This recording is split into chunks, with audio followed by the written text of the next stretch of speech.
तर आज आपण एका अशा साम्राज्याची गोष्ट पाहणार आहोत ज्याच्या संपत्तीची, वैभवाची चर्चा एकेकाळी जगभरात होती, पण आज त्या जागी आहेत फक्त भग्न अवशेष.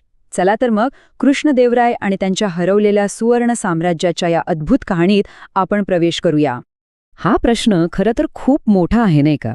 म्हणजे विचार करा की इतिहासातील सगळ्यात श्रीमंत शहरांपैकी एक अचानक गायब कसं होऊ शकतं.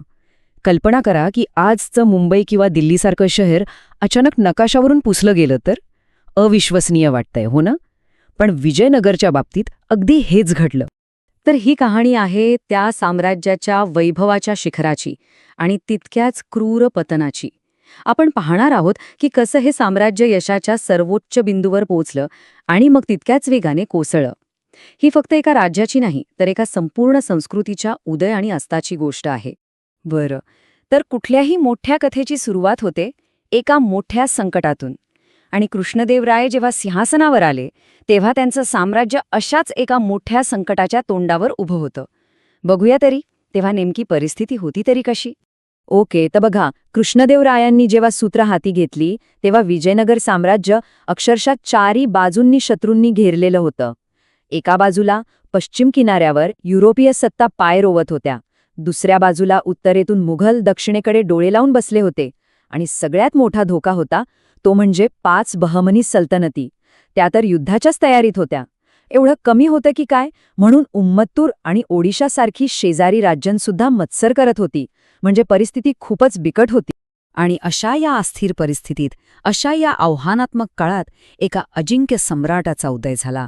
एक असा राजा जो फक्त हे साम्राज्य वाचवणार नव्हता, तर त्याला वैभवाच्या अशा शिखरावर नेणार होता ज्याची कुणी कल्पनाही केली नसेल. आणि त्याचं नाव होतं कृष्णदेवराय. कृष्णदेवराय म्हणजे फक्त नाव नव्हतं, तो एक असामान्य योद्धा होता. त्यांनी एकामागोमाग एक विजय मिळवत साम्राज्याचा विस्तार केला.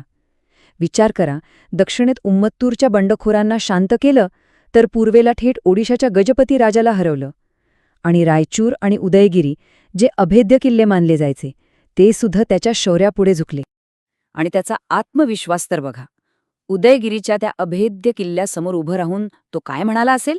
असा कोणता किल्ला आहे जो मी जिंकू शकत नाही? हे शब्दच त्याचा आत्मविश्वास आणि दृढनिश्चय सांगतात.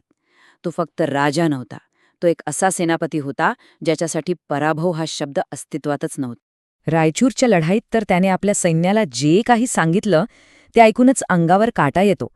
त्याचे शब्द सैनिकांमध्ये एक वेगळीच ऊर्जा भरायचे.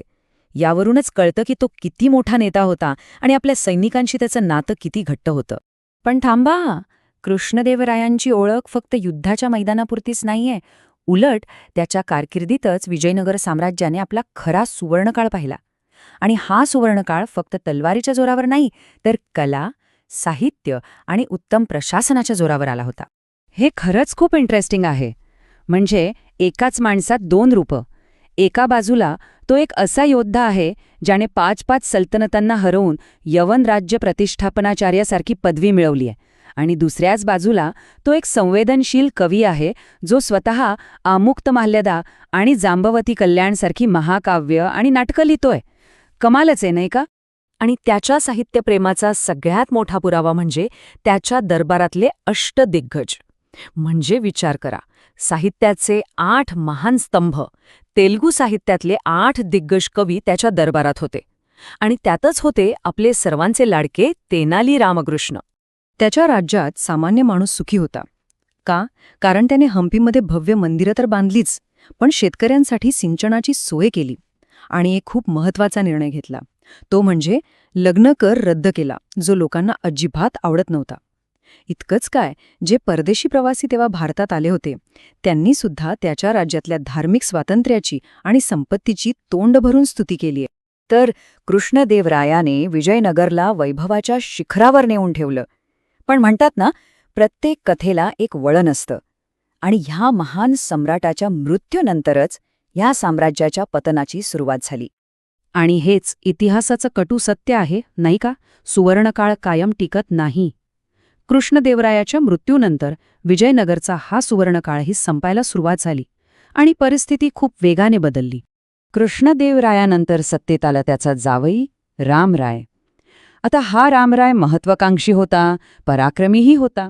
पण त्याच्या काही निर्णयांमुळे, काही धोरणांमुळे साम्राज्यासाठी नवीन संकटं उभी राहिली. आता प्रश्न हा आहे की ज्या सल्तनती एकमेकांशी लढत होत्या त्या अचानक विजयनगर विरुद्ध एकत्र कशा आल्या? तर याची 2 मुख्य कारणं होती. एक, रामरायाची आक्रमक वृत्ती आणि दुसरं, विजयनगरची ती डोळे दिपवून टाकणारी संपत्ती. या संपत्तीच्या लालसेने आणि रामरायावरील रागामुळे या सगळ्यांनी आपापसातले वाद विसरून एका शत्रूविरुद्ध आघाडी उघडली. आणि मग तो क्षण आला ज्याने विजयनगर साम्राज्याचा इतिहास आणि भूगोल दोन्ही कायमचे बदलून टाकले. ही गोष्ट आहे एका महानगराच्या अक्षरशः धुळीस मिळण्याची. वर्ष होतं 1565. तालिकोटच्या मैदानावरती निर्णायक लढाई झाली. 5 सल्तनतींचं एकत्र सैन्य आणि दुसऱ्या बाजूला विजयनगर.